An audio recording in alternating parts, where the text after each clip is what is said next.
Chers amis, dans le chapitre 4, nous avons fixé une stratégie chirurgicale pour un décollement qui doit être opéré par des manœuvres externes en accord avec les consignes du IVRS RD Study. Vous êtes au bloc opératoire et avant de voir comment vous allez faire ces gestes, voyons les équipements dont vous allez avoir besoin ainsi que l'installation du malade et de vous-même. Vous allez tout d'abord avoir besoin d'un microscope équipé d'une lampe à fente. Alors, vous me voyez venir. Je vais vous conseiller d'utiliser la lampe à fente opératoire associée au verre à 3 miroirs pour toutes les manœuvres externes. Et j'entends d'ici là certains dire « Oh, c'est plus la mode, c'est ringard, du Cournot c'est un vrai crocodile ». À cela, je dirais ceci, l'introduction de la lampe à fente opératoire est bien postérieure à celle de l'ophtalmoscopie indirecte qui peut paraître, elle, beaucoup plus ringarde. Je peux admettre qu'on trouve que de faire une indentation fait vieux jeu, même si l'on sait maintenant que de ne pas en faire, c'est dans la majorité des décollements faire prendre un risque inutile au malade et qu'il est même des cas où la seule façon d'avoir un échec est justement de faire une vitrectomie. Alors, pourquoi ce sentiment? Parce qu'on a fait depuis 40 ans de très gros progrès en matière de vitrectomie, alors que les techniques d'indentation n'ont pas beaucoup évolué. Cela peut donner à l'opérateur de vitrectomie le sentiment d'être plus up-to-date, soutenu d'ailleurs par une industrie qui propose des procédures de vitrectomie de plus en plus chères.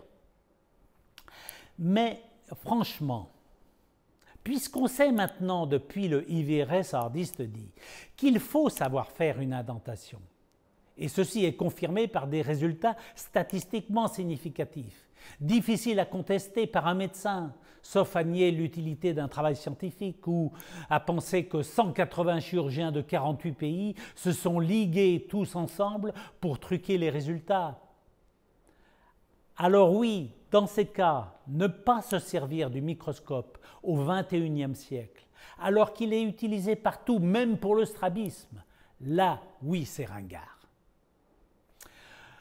Je dirais enfin à ceux qui critiquent l'usage de la lampe à fente et du microscope, tout simplement parce qu'ils n'ont pas assimilé la technique et qu'ils ont peur que cela leur prenne trop de temps pour opérer, eh bien, que j'ai vécu ça également au début de ma carrière avec des opérateurs de la cataracte qui ne s'étaient pas encore convertis aux avantages du microscope.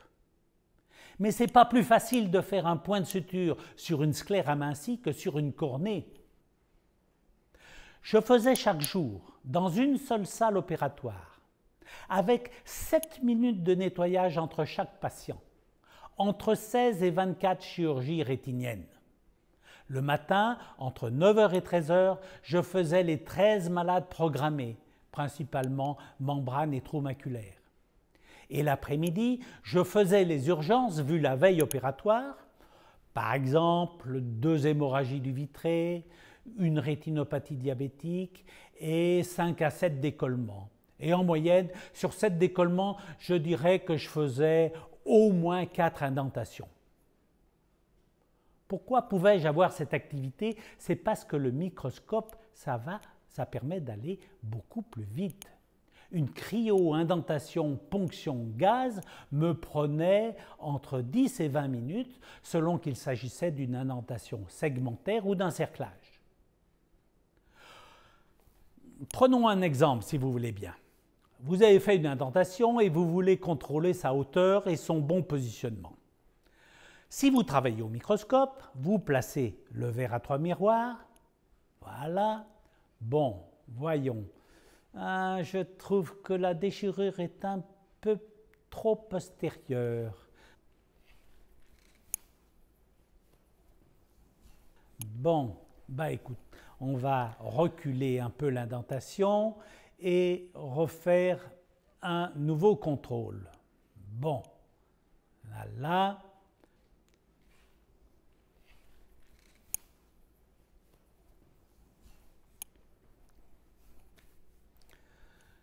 Oui, là c'est bon, une ponction, une bulle d'air et la déchirure sera bien portée sur l'indentation. Tout cela a duré moins de 50 secondes pour faire 2 contrôles au verre à 3 miroirs et un repositionnement de l'indentation. Si maintenant on travaille en ophtalmoscopie indirecte, voyons ce que ça donne. Ah, je vais faire un contrôle. Tiens, voilà. Vous poussez la table, s'il vous plaît. Poussez la table, oui. Oui, oui, enlevez-le. D'accord, bon, très bien. OK. Tiens, vous me donnez le casque? Oui, très bien.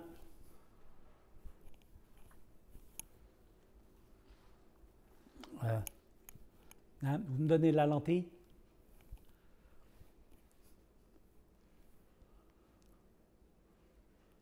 Très bien.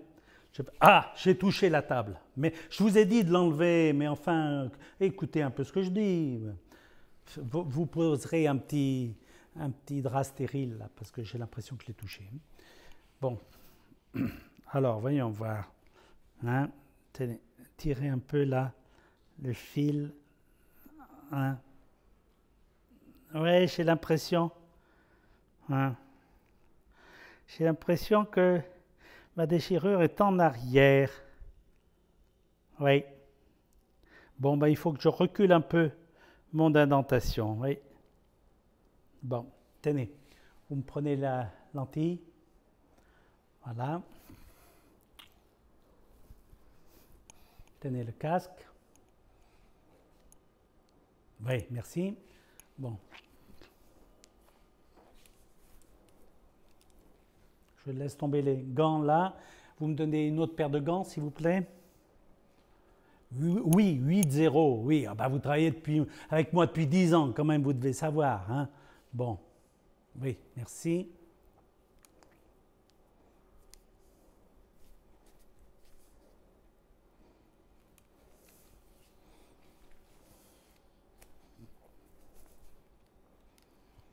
Bon.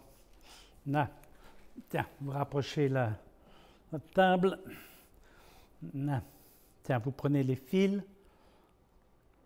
Donnez-moi de basculer. La pelle de bonne. Allez, je vais écarter un peu. Qu'est-ce que ça a pris? 2 à 3 minutes pour ne faire qu'un seul contrôle. Alors vous allez me dire, Ducournau, la chirurgie, ce n'est pas une course. Et c'est vrai. Mais en pratique, qu'est-ce qui va se passer? Eh bien, le deuxième contrôle, vous ne le ferez pas. Parce que vous avez déjà dépensé tant d'énergie à faire le repérage de la déchirure, puis à faire la cryo. C'est votre 5e décollement et vous êtes épuisé et vous vous dites, bon, cette fois-ci, je pense que ça ira. Perte de chance pour le malade et extrême fatigue pour vous. Et je pense que ceci est en partie responsable de la désaffection pour l'indentation, qui demande trop d'efforts dans la correspondance entre la vue interne et externe, ajouté au fait qu'elle n'est plus largement enseignée. Par contre, je puis vous assurer que si vous assimilez cette technique réunissant le microscope et la lampe à fente opératoire, non seulement vous rendrez service à beaucoup de malades en leur sauvant des yeux, mais en plus, vous gagnerez du temps. Je ne connais personne travaillant en ophtalmoscopie indirecte qui faisait autant de chirurgie rétinienne que moi en une journée. Par contre, tous ceux qui ont adopté le couple microscope-lampe à fente ont une activité comparable à la mienne. Vous avez donc besoin d'un microscope équipé d'une lampe à fente. Et là, vous avez le choix entre 2 sortes de lampes, une lampe externe ou une lampe intégrée. J'ai travaillé pendant 30 ans avec la lampe à fente externe de Zeiss, mais j'ai essayé aussi la lampe à fente du F40 de Leica, qui est formidable, encore plus lumineuse que celle de Zeiss. Il y a 2 avantages à la lampe externe. Le premier, c'est qu'elle est mobile. Ce n'est pas un avantage fondamental en rétine, car une angulation entre 5 et 7 degrés par rapport à l'axe du microscope est un compromis qui correspond à 98% des cas. Certes, dans certains cas, il y a certains myosis qui peuvent bénéficier d'un angle encore un peu plus réduit par rapport à l'axe, à condition d'utiliser le plus fort grossissement du microscope, mais normalement, entre 5 et 7 degrés, c'est bon. Vous pouvez revoir la façon de placer correctement cette lampe à fente dans le chapitre 5 de la playlist sur la macula. Le deuxième avantage à la lampe externe est pour les opérateurs du segment antérieur qui vont pouvoir la combiner avec l'éclairage coaxial. Lorsque les deux éclairages sont allumés en même temps et que la fente est placée beaucoup plus sur le côté, plus besoin de bleu tripant pour faire le rexis d'une cataracte blanche ou noire et plus grande appréciation de la profondeur d'une sclérectomie ou des sillons creusés dans le cristallin. Par contre, l'inconvénient de la lampe externe est son encombrement, car elle touche parfois le champ stérile lorsque le malade est plutôt corpulent, et en pratique, elle est souvent enlevée par les non-rétinologues, ce qui est une source d'usure et de dérèglement. C'est pourquoi ont été conçues les lampes intégrées dans le corps du microscope. Il y en a deux, celle de Zeiss et celle de Topcon qui est nommée Office, qui n'est pas bonne, car elle est placée frontalement. Pourquoi choisissons-nous au biomicroscope la fente verticale? C'est parce que l'angle entre la fente lumineuse et notre œil n'est pas le même pour notre œil gauche et notre œil droit, et cela donne un effet de relief. Si la fente est horizontale, l'angle sera pratiquement le même. Et cette notion de relief dans la coupe optique est fondamentale et explique l'engouement actuel pour les systèmes 3D avec des lunettes adaptées. Mais cet engouement n'existe pas pour les opérateurs utilisant la lampe à fente. Par contre, l'inconvénient de la lampe intégrée de Zeiss est qu'elle n'est pas compatible avec l'éclairage coaxial. On doit choisir entre les deux. Mais qu'il s'agisse d'une lampe à fente externe ou intégrée, une des caractéristiques de la lampe à fente opératoire, c'est que, contrairement aux autres systèmes d'éclairage, elle suit par définition l'axe du microscope. C'est donc à l'œil du malade à s'adapter à l'axe du microscope. Si le corps du microscope est parfaitement vertical, il faudra donc que l'œil du malade regarde à la verticale si vous voulez que la lumière éclaire le fond d'œil. La tête du malade devra donc être positionnée de façon à ce que le plan aérien soit parfaitement horizontal. Vous aurez donc soin, avant de commencer l'intervention, de vérifier la position de la tête du malade. Si le positionnement n'est pas correct, comme ici, prenez le temps d'abaisser la tétière. Faites donc attention à choisir une tétière peu épaisse, de façon à ce que vous puissiez bouger vos jambes librement sous la tétière de la table opératoire si celle-ci est abaissée. Veillez à ce que la tête du malade déborde un peu de la tétière. Si la tête est placée plus en arrière, le risque alors pour le chirurgien est de se pencher en avant et d'effectuer une lordose cervicale dont on va voir les effets néfastes. Et cela nous amène à parler de l'installation du chirurgien. C'est pour l'intérêt du patient que vous devez être confortablement installé parce que ça va vous rendre plus performant pendant toute la session chirurgicale, mais aussi pendant toute votre vie active. Si je vous dis ça, c'est que nous faisons un métier à risque pour la colonne cervicale. Très nombreux sont les chirurgiens de renom, les rétinologues de renom qui ont eu des problèmes. Et moi-même, j'ai fait, au cours d'une session chirurgicale en 1986, une fracture d'effort en C6-C7 avec arrachement de l'incus et névralgie cervico-brachiale. Et par souci de longévité chirurgicale personnelle, je me suis donc plongé sur ce problème et j'ai analysé les raisons pour lesquelles je m'étais fait mal. Vous avez deux zones essentielles à considérer. La première, c'est l'espace pour placer vos jambes qui va conditionner le deuxième espace entre le premier et vos yeux.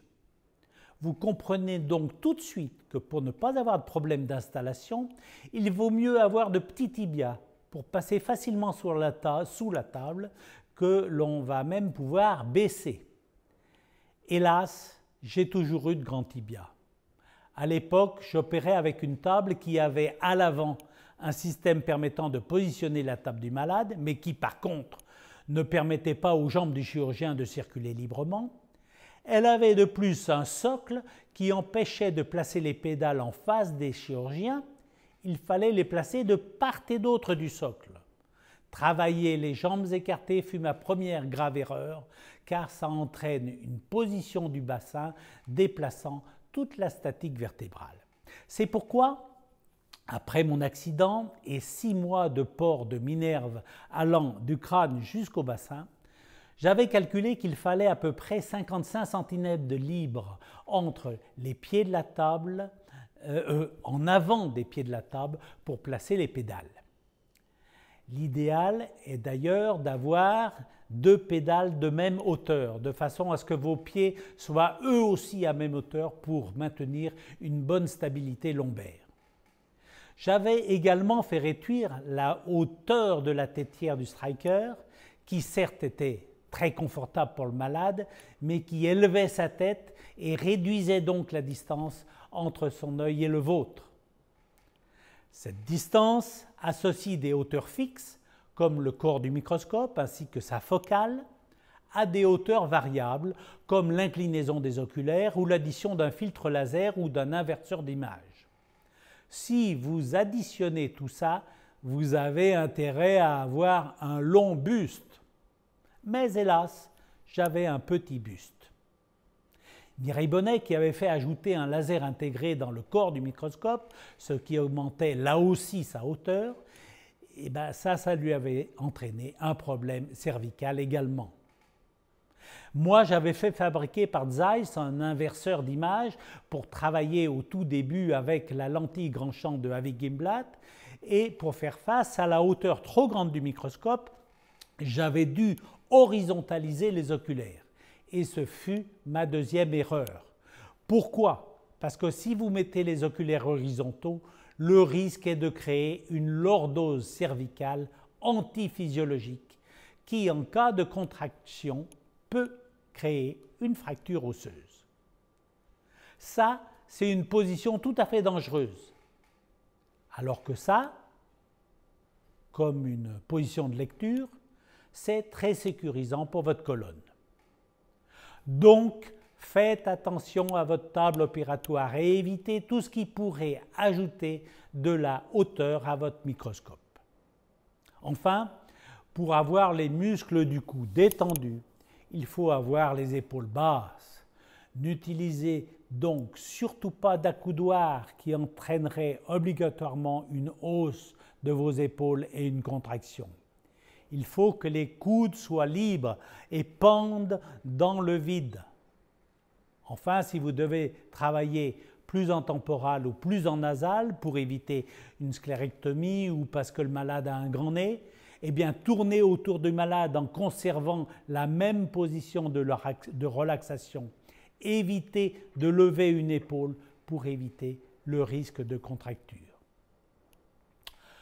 Voilà, bon. Que puis-je vous dire d'autre et de spécifique sur le plan de l'équipement?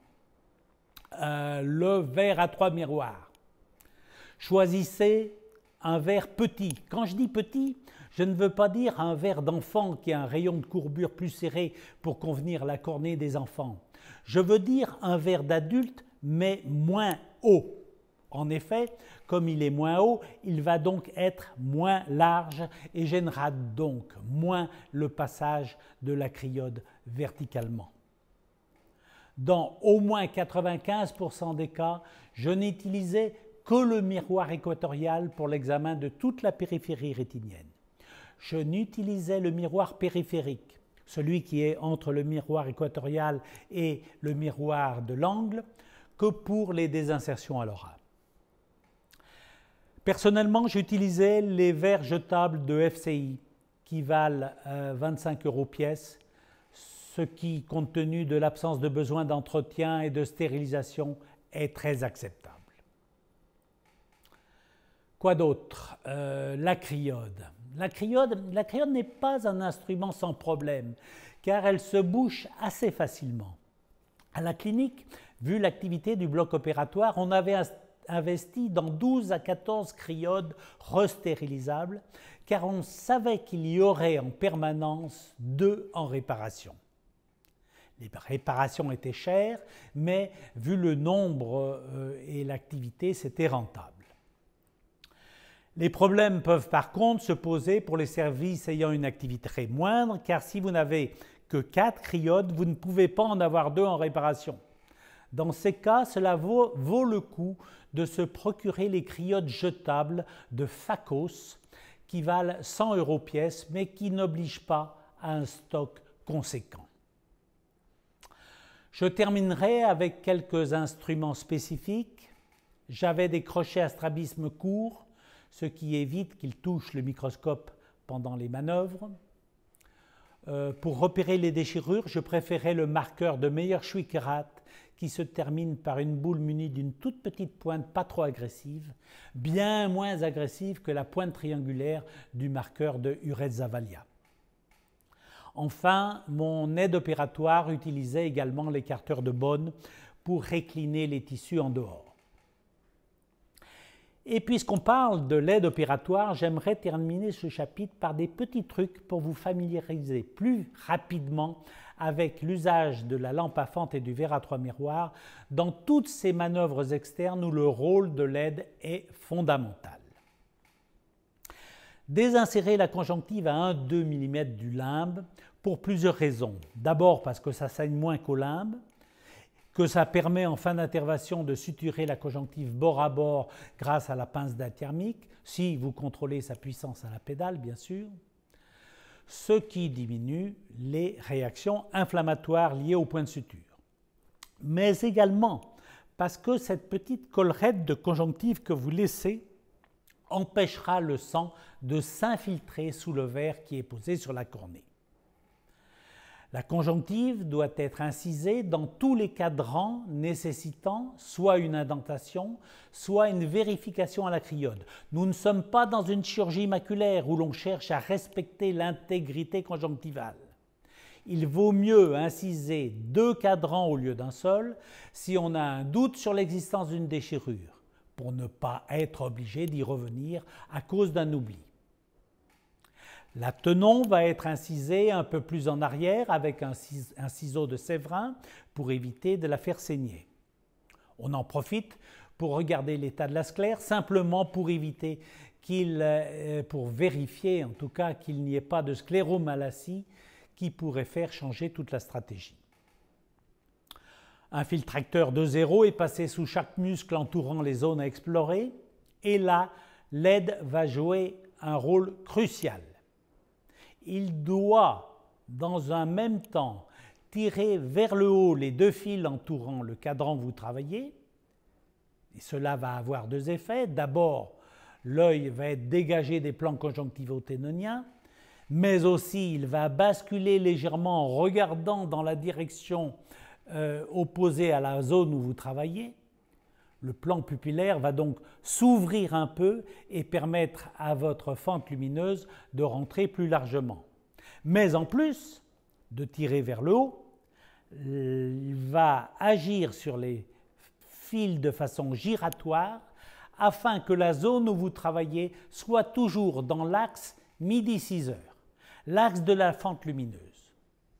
Vous savez tous en effet que l'axe 3 heures 9 heures est l'endroit le plus difficile à examiner au biomicroscope et celui où l'on peut le plus facilement laisser passer une déchirure.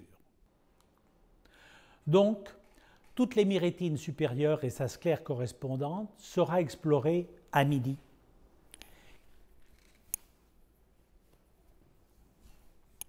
Et son homologue inférieur à 6 heures.